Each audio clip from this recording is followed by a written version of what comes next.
Welcome everyone to another episode of the Fast Lane Podcast.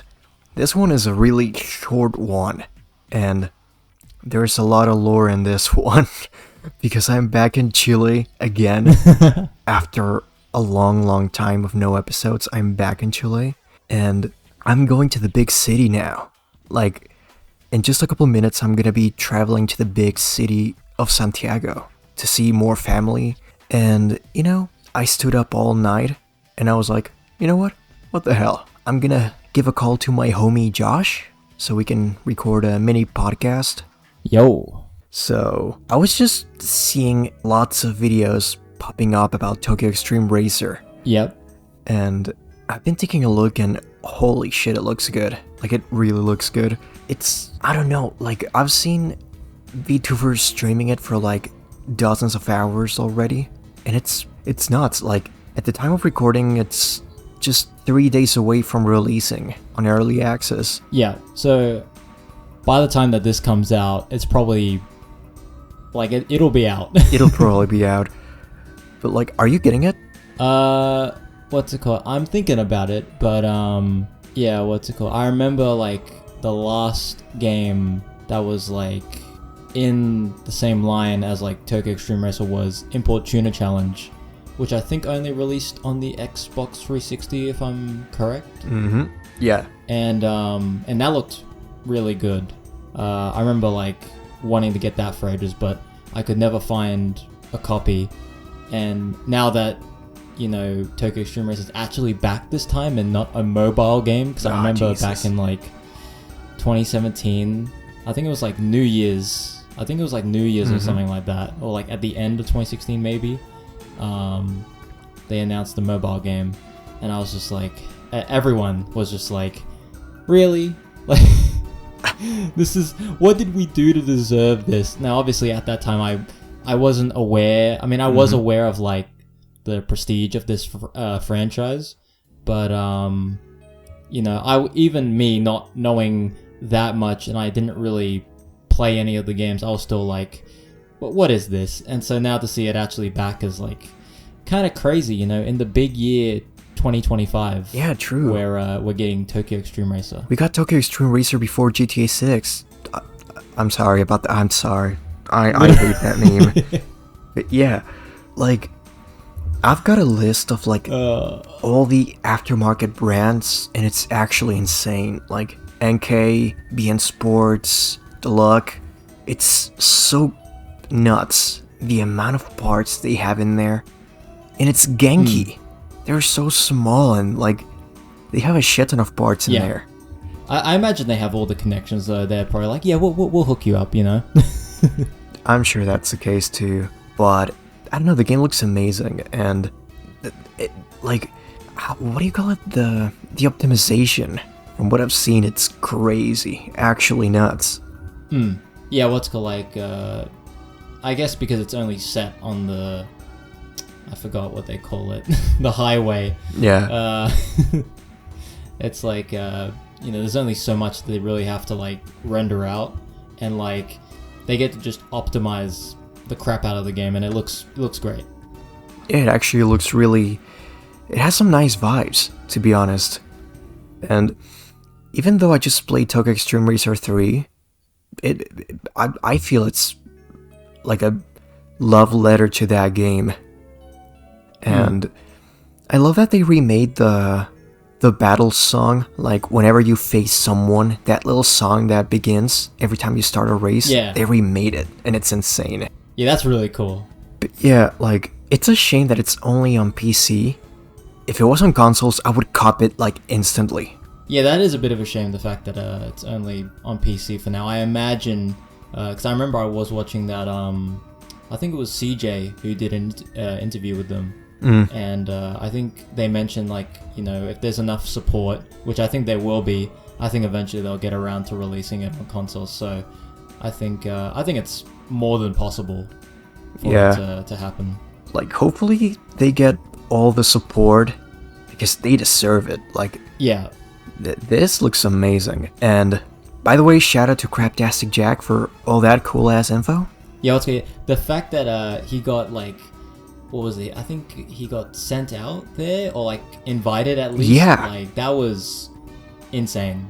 I was like, I remember when I saw it in my subscriptions, I'm like, did I read that right? I'm gonna have to read that again. I'm like, yep, he actually got the interview and he got to play the game early. I'm like, that's crazy. That is insane. He got flown to Tokyo? What the fuck? I Can don't you imagine remember, though? I don't remember which one it was. I think he got invited as opposed to flown out. Because if they had that kind of budget, I'm like, that's insane. But either way, it's incredible stuff. But yeah, honestly, I hate rating a game just from what I've seen because I need to play it. I actually need to play it. Yeah. But it looks really cool. It's a franchise that deserved its return, and yeah, that reminded me of Screamer as well. Like I think yeah. No, so you go.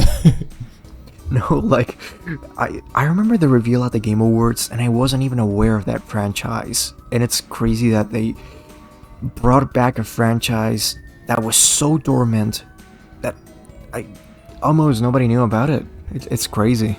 Yeah, well, I remember seeing it afterwards, and I was like, I had no idea about this franchise, but from the trailer, I'm like, I want to see more of this. Like, even though at the moment it's just I think it was just a CGI trailer. I want to see more. I don't care. I ate it up. I ate that shit up. I want something like that. I eat that. Yeah. But yeah, one last topic I want to touch is the Crew Unlimited. Yes, the Crew Unlimited, my favorite. Yeah, I've seen the progress they've made. Like, they actually filled up a lobby online. It's... I can't believe the amount of progress they made. And it's not even been a year since the crew shut down. Yeah, what's going like, was it? I think it's like close to 3 months. It would have been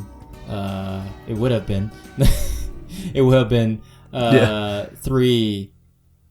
What was I about to say? Years. It was about to be a year since the shutdown, and yeah, the fact that they've made this much progress is like, again, like the whole team that's been working on that, they've been really putting in the time and effort to really put it all back together. And not even just that, like there's gonna be like an overhaul mod to change certain aspects of the game to be, I guess, like I remember one of them was to do with the loot system, and but I think the thing that I'm very excited about is the graphics.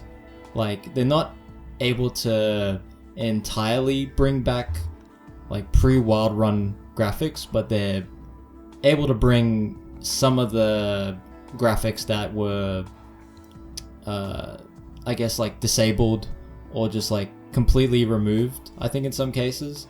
And I think that's better than nothing, honestly. Like, the fact that we're gonna get this, I mean, the fact that we're getting the game back at all is crazy, but getting that overhaul is like just the, you know, it's just that extra that is like very nice to see. But yeah, I need to play this game again. Like, it's been too long, man. It's been too long.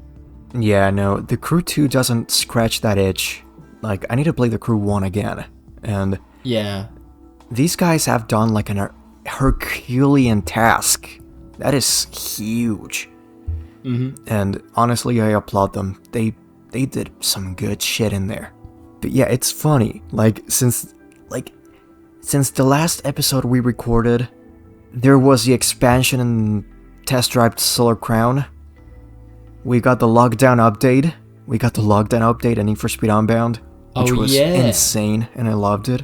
When lockdown came out, I was like, well, that's it. Need for Speed Unbound has the best multiplayer, like with all the modes that have been added and all the free content and even the paid content, honestly. It's like easily, you know, obviously 2015 was the king of that for a while, and I, you know, obviously because it, you know, I mean in comparison to Payback and Heat, you know, there was no question, you know. But now that we've had Unbound with 2 years of support, it's like, you know, it's insane the fact that we got this extra year of updates. And yeah, what's with the lockdown update has been a lot of fun. I'm still even playing it now because there's something to unlock every single week when you play Lockdown to get like those like there's like banners and titles and characters and cars to unlock. It's like this is exactly what the game was needing, and hopefully it makes a return in the next Need for Speed, or at least some sort of variation of it, because this is exactly what the game needed, and it's like it's just great now. Like I love playing Unbound now. Like it was already like a good like platform to like play on, but now it's like you got so many different things to do in the game now. It's so good. Yeah, for sure. Like the replayability the game has, it's crazy now, in my opinion. Yeah. You know, even more with the rewards they're adding weekly with the Lockdown update, and it's different for everyone from what I've seen. Yeah, it is different. Like I thought it was like the same for everyone, but no, apparently everyone's getting like different cars that they can unlock every week, and I'm like, that's cool. Like the fact that it's different for everyone, it makes it that much more of a what's the word? Personalized experience. Like that's pretty cool.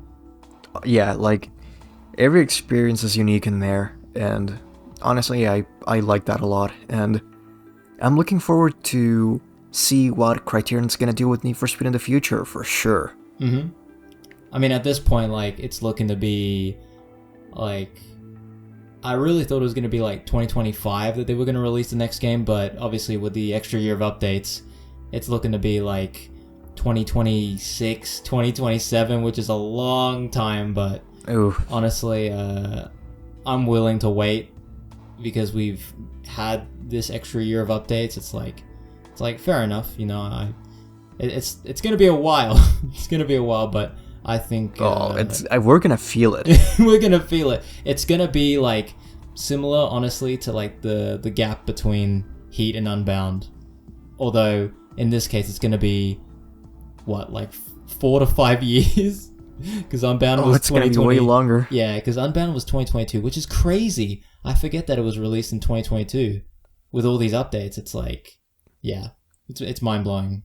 It's honestly, it's dumbfounding, and I hope that the next Need for Speed, it's not gonna be that like polarizing it when it comes out, because honestly, it was so exhausting the first weeks. Yeah, I think I'm very curious to see what they'll do, and you know, hopefully, you know, with all the stuff that they've made with Unbound, that we don't see any sort of like regression, because like that's the last thing that I want to see. Like with all the stuff that they've added, like if they just revert, I'm like, well, what was the point? Like I don't want to have another payback situation.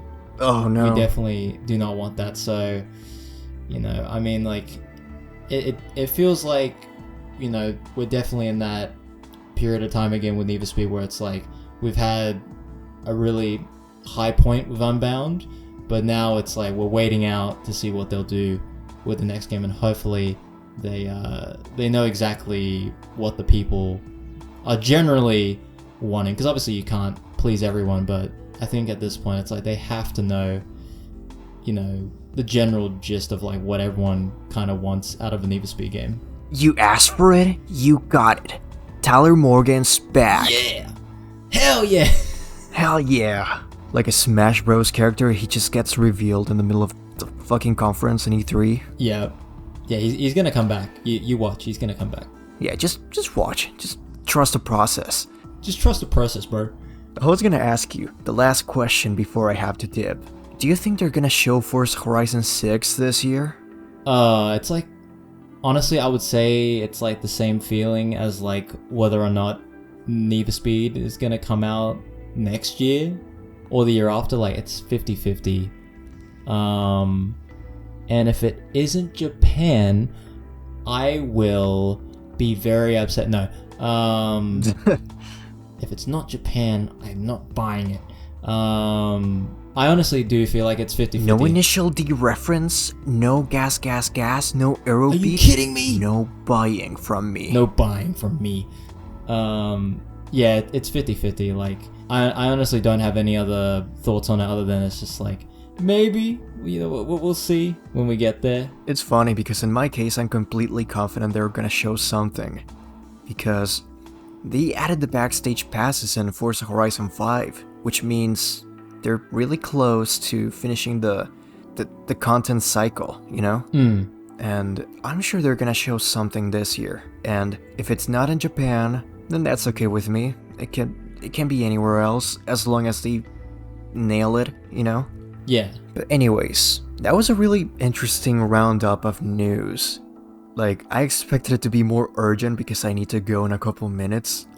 But it's been actually really chill. You know, we're just chill like that, man. We're just chill like that. We're just chill even in moments of pressure, which is absolutely the nonchalantness I'm looking for, and I'm striving for it. But yeah, we got a great guest in here, Josh, aka Jazz, aka Jazzative. Go follow him on YouTube. He's gonna post some cool ass content soon. Eventually. Yeah, just you watch. But anyways, thank you for joining, and I'll see y'all in the next episode. Bye. Bye. That was goated.